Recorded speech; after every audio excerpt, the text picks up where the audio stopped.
Hello everyone, welcome to my channel Global Lexivio. So this is my first video and I'm really happy to start this journey with all of you. On this channel we will discussing labor laws and laws like civil, criminal in a simple, clear and exam oriented manner.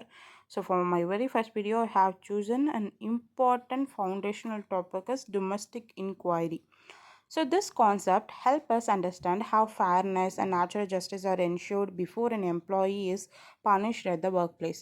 So for your better understanding, this video is presented in a bilingual manner, combining English and Tamil. So let us begin today's discussion. So first we have to move to the introduction part. A domestic inquiry is an internal disciplinary proceeding conducted by an employer to inquire the allegations of misconduct against an employee. அதாவது இப்போ ஒரு domestic enquiry அப்படின்னா என்னென்னா சிம்பிளாக சொல்லப்போனால் இது வந்து ஒரு டிசிப்ளினரி ப்ரொசீடிங். அது யார் கண்டக்ட் பண்ணுவான்னு பார்த்தா எம்ப்ளாயர் கண்டக்ட் பண்ணுவாங்க. அப்படி இல்லைன்னா எம்ப்ளாயர் வந்து ஒரு இன்கொயரி ஆஃபீஸர் வந்து அப்பாயிண்ட் பண்ணி அவங்க மூலியமாக வந்து கண்டக்ட் பண்ணுவாங்க இந்த டொமஸ்டிக் இன்கொயரின்றது. இது வந்து இண்டஸ்ட்ரிக்குள்ளாரே பண்ணக்கூடிய விஷயந்தான் வந்து இந்த டொமஸ்டிக் இன்கொயரி. இது எதுக்கு பண்ணுறாங்கன்னு பார்த்தோம்னா, இப்போ ஒரு எம்ப்ளாயி இருக்காங்க அப்படின்னா, ஒரு இண்டஸ்ட்ரியில் ஒரு எம்ப்ளாயி அதாவது வேலை பார்க்குற ஒர்க்கர் இருக்காங்க அப்படின்னா வந்து அவர் ஏதாச்சும் அவங்க மிஸ்கண்டக்ட் இந்த மாதிரி ஏதாச்சும் பண்ணியிருக்காங்க, தப்பு இல்லை ஏதாச்சும் தவறுகள்லாம் பண்ணியிருக்காங்கன்னா அதை வந்து விசாரிக்கிறதுக்கான ஒரு இன்கொயரி மெத்தட் தான் வந்து டொமஸ்டிக் இன்கொயரி. இது யார் பண்ணுவான்னு பார்த்தா இவங்க எம்ப்ளாயர் பண்ணுவாங்க. அப்படி இல்லைன்னா எம்ப்ளாயர் அப்பாயின்மெண்ட் பண்ணுற ஒரு இன்கொயரி ஆஃபீஸர் வந்து கண்டக்ட் பண்ணுவாங்க. So it is conducted within the organization before imposing any punishment such as dismissal-ஆக இருக்கலாம், இல்லை டிஸ்சார்ஜாக இருக்கலாம், இல்லை சஸ்பென்ஷன்ஸாக இருக்கலாம். அதாவது இப்போ ஒரு சஸ்பென்ஷன் கொடுக்குறாங்க அப்படின்னா வந்து இப்போ பனிஷ்மெண்ட்ஸ், அதாவது இப்போ ஒரு இண்டஸ்ட்ரிக்குள்ளார என்ன பனிஷ்மெண்ட்ஸ்லாம் கொடுப்பாங்க, ஒன்று டிஸ்மிஸல் கொடுப்பாங்க, இல்லை டிஸ்சார்ஜ் பண்ணுவாங்க, இல்லைன்னா சஸ்பென்ஷன் பண்ணுவாங்க. ஸோ இந்த பனிஷ் பண்ணுறதுக்கு முன்னாடி அந்த எம்ப்ளாயி யார் தவறு பண்ணியிருக்காங்களோ அவங்களுக்கு பனிஷ்மெண்ட் கொடுக்கறதுக்கு முன்னாடி எம்ப்ளாயர் கண்டக்ட் பண்ணக்கூடிய ஒரு விஷயந்தான் வந்து டொமஸ்டிக் இன்கொயரி. ஸோ இந்த டொமஸ்டிக் இன்கொயரி பண்ண பின்னாடி தான் வந்து அவங்களுக்கான பனிஷ்மெண்ட், அந்த எம்ப்ளாயி யார் தப்பு பண்ணாங்களோ அந்த ஒர்க்கருக்கான பனிஷ்மெண்ட்டை வந்து கொடுக்கணும். So this primary purpose of domestic inquiry is to ensure the disciplinary action is taken in a fair, reasonable and lawful manner. அதாவது இந்த டொமஸ்டிக் இன்கொயரி எப்படி இருக்கணும் பார்த்தோம்னா ஃபேராக இருக்கணும், ரீசனபிளாக இருக்கணும், லாஃபுல்லாக இருக்கணும் அப்படின்னு சொல்லிடுவாங்க. So it is not a criminal trial but it is quasi judicial in nature as it follows principles similar to judicial proceedings. So it ensures the employer doesn't act arbitrarily and the employee is given a reasonable opportunity to defend himself. அதாவது இப்போது employee இருக்காங்கன்னா அவங்க வந்து அவங்களோட இப்போ அவங்களுக்கு எதிராக ஒரு அலிகேஷன்ஸ் வைக்கிறாங்க எம்ப்ளாயர், அதாவது ஒர்க்கருக்கு அகென்ஸ்டாக எம்ப்ளாயர் வந்து ஒரு அலிகேஷன்ஸ் வைக்கிறாங்க, இவங்க தப்பு பண்ணியிருக்காங்க அப்படின்னா அந்த அலிகேஷன்ஸை வந்து ப்ரூவ் பண்ணுறதுக்கு வந்து எம்ப்ளாயர் தான் ப்ரூவ் பண்ணணும். ஸோ அதுக்கு அகென்ஸ்ட், அதாவது நான் தப்பு பண்ணலை அப்படின்னு சொல்லிட்டு அவங்களுக்காக ஒரு செல்ஃப் டிஃபெண்ட் பண்ணுறதுக்காக ஒரு சான்ஸ், ரீசனபிள் ஆப்பர்ச்சுனிட்டி வந்து அந்த எம்ப்ளாயரோ இல்லை என்கொயரி ஆஃபீஸரோ இல்லை இந்த மேனேஜ்மெண்ட்டோ அவங்களுக்கு எம்ப்ளாயிக்கு ரீசனபிள் ஆப்பர்ச்சுனிட்டி வந்து கொடுக்கணும். ஸோ அதை தான் வந்து இந்த டொமஸ்டிக் இன்கொயரி இன்ட்ரடக்ஷன் பார்ட்டில் நம்ம சொல்லியிருக்கோம். So next we have to see what is the key features of the domestic inquiry. The first one is inquiry conducted by the employer or appointed inquiry officer. அதாவது இந்த domestic இன்கொயரின்றது either employer conduct பண்ணலாம், அப்படி இல்லைன்னா enquiry officer வந்து conduct பண்ணலாம். So இந்த enquiry officer யார் appointment பண்ணுவாங்கன்னு பார்த்தோம்னா எம்ப்ளாயர் தான் வந்து அப்பாயின்மெண்ட் பண்ணுவாங்க. So second one is it is based on the standing orders, service rules or disciplinary policy. அதாவது இப்போ ஒவ்வொரு இண்டஸ்ட்ரி இருக்கு இல்லையா, so there should be follow the standing orders under the Industrial Employment Standing Orders Act 1946. So இந்த Industrial Employment Standing Orders Act base பண்ணி தான் வந்து ஒவ்வொரு இண்டஸ்ட்ரியும் அவங்களுக்கான ஸ்டாண்டிங் ஆர்டர்ஸை வந்து வச்சுருப்பாங்க. ஸோ அந்த ஸ்டாண்டிங் ஆர்டர்ஸில் சொல்லப்பட்ட என்கொயரி ப்ரொசீஜரை வந்து ஃபாலோ பண்ணி தான் வந்து இந்த டொமஸ்டிக் இன்கொயரியை வந்து கண்டக்ட் பண்ணுவாங்க. So third one is it is govern by the principles of natural justice.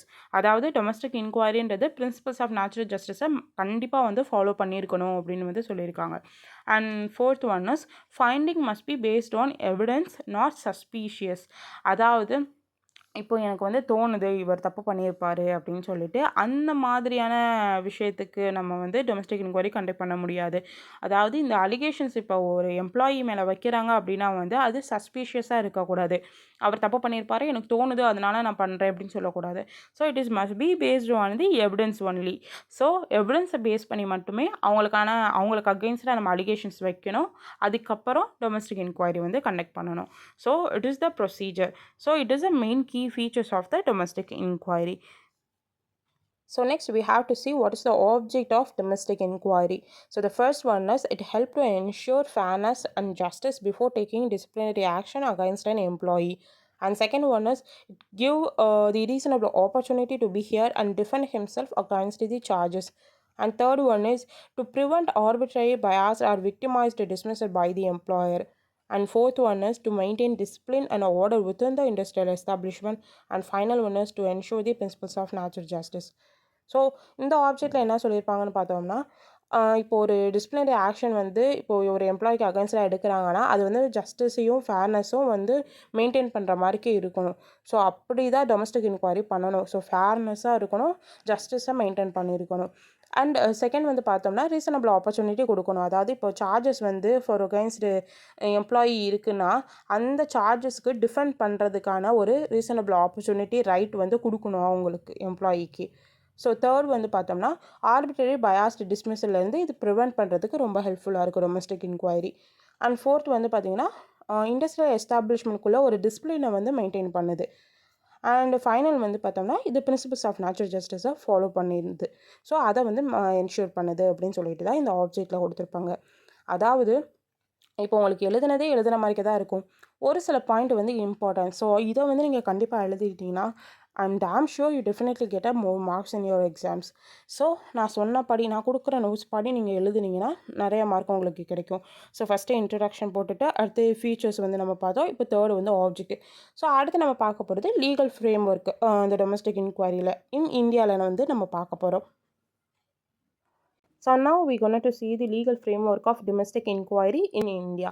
So the concept of domestic inquiry is mainly derived from the Industrial Employment Standing Orders Act 1946, and the 9th schedule of this act deals with the disciplinary issues like suspension, termination or act or omissions amounting to the misconducts. அதாவது இப்போது இந்த domestic இன்கொயரின்றதை வந்து industrial employment standing orders act 1946 base பண்ணி வந்து சொல்லியிருப்பாங்க. இந்த ஆக்டில் 9th ஷெடியூல் வந்து எதை சொல்லியிருக்குன்னு பார்த்தோம்னா, இப்போது ஒவ்வொரு இண்டஸ்ட்ரியல் எஸ்டாப்ளிஷ்மெண்ட்டும் மஸ்ட் பி ஃபாலோ தி இந்த ஸ்டாண்டிங் ஆர்டர்ஸ் நம்ம சொன்னோம் இல்லையா. ஸோ அந்த ஸ்டாண்டிங் ஆர்டர்ஸில் வந்து எதெல்லாம் இன்க்ளூட் பண்ணி ஒரு ஸ்டாண்டிங் ஆர்டர்ஸ் இருக்கணும் அப்படின்னு சொல்லிட்டு 9th ஷெடியூலில் சொல்லியிருப்பாங்க. அதில் வந்து மிஸ்கண்டக்ட் பற்றி சொல்லியிருப்பாங்க.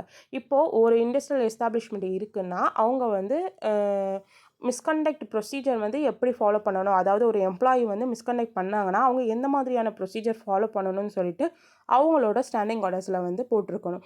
ஸோ அதை தான் சொல்லியிருப்பாங்க. ஸோ அதில் சொன்னபடி தான் வந்து இந்த டொமஸ்டிக் இன்கொயரியும் வந்து கண்டக்ட் பண்ணணும் அப்படின்னு சொல்லிட்டு இந்த ஆக்டில் டிஃபைன் பண்ணியிருப்பாங்க. ஸோ நெக்ஸ்ட் வந்து industrial dispute act 1947. So the industrial dispute act 1947 does not expressly mention the domestic inquiry procedure, so but it recognizes the rights of workmen to challenge the dismissal or discharge when it is done without a fair inquiry. அதாவது இந்த act வந்து எதை recognise பண்ணுது, அதாவது industrial dispute act 1947 எதை recognise பண்ணுதுன்னு பார்த்தோம்னா, இப்போது ஒரு ஒர்க்மேன் வந்து சேலஞ்ச் பண்ணலாம். எதுக்கு அகைன்ஸ்டாக பார்த்தோம்னா, ஒரு டிஸ்சார்ஜோ இல்லை டிஸ்மிஷலோ ஃபேர் இன்கொயரி கண்டக்ட் பண்ணாமல் வந்து நடந்துச்சுன்னா அப்போ வந்து இவங்க வந்து அந்த டிஸ்மிஷலையோ டிஸ்சார்ஜையோ அந்த ஒர்க்மேன் வந்து சேலஞ்ச் பண்ணலாம். எப்படி பார்த்தோம்னா, இப்போ செக்ஷன் 11A வந்து சொல்லியிருப்பாங்க. Section 11A empowers the labor courts and industry tribunal to grant appropriate relief in cases of wrongful dismissal or discharge அப்படின்னு சொல்லிட்டு டிஃபைன் பண்ணிப்பாங்க. So this scope of this provision was explained by the Supreme Court in Workmen of MBS Firestone Tire and Rubber Company of India versus the Management 1973. So இந்த கேஸில் வந்து அதை define பண்ணியிருப்பாங்க. So இது வந்து industrial dispute act 1947. And next ஒன்று வந்து constitution of India. The principles of fair enquiry is constitutionally recognised under article 311 clause 2 of the Constitution of India.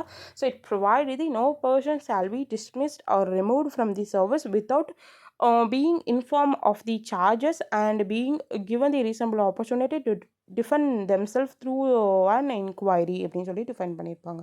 So constitutional சொல்லப்படி பார்த்தோம்னா இது வந்து ஒரு சேஃப்கார்ட் கொடுக்குது ஒர்க்கர்ஸ்க்கு.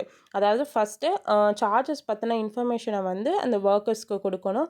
அதுக்கப்புறம் ரீசனபிள் ஆப்பர்ச்சுனிட்டி வந்து கொடுக்கணும் அப்படின்னு சொல்லிட்டு இதில் டிஃபைன் பண்ணியிருப்பாங்க. அண்ட் நெக்ஸ்ட் வந்து பார்த்தோம்னா principles of natural justice. So the natural justice is the backbone of the domestic inquiry. There should be follow the two important natural justice principles. The first one is nemo juris in causa suo, and second one is audio altrum partem. So the nemo juris in causa suo means no man shall be a judge on his own cause. So it describes the inquiry officer must be impartial and unbiased. And second one is audio altrum partem. It means hear the other side. So it defines the employee must be given fair opportunity to defend, present evidence, and cross-examine witnesses like that. So this is the part 1 of the domestic inquiry series. In this video we discuss the basic concept of domestic inquiry.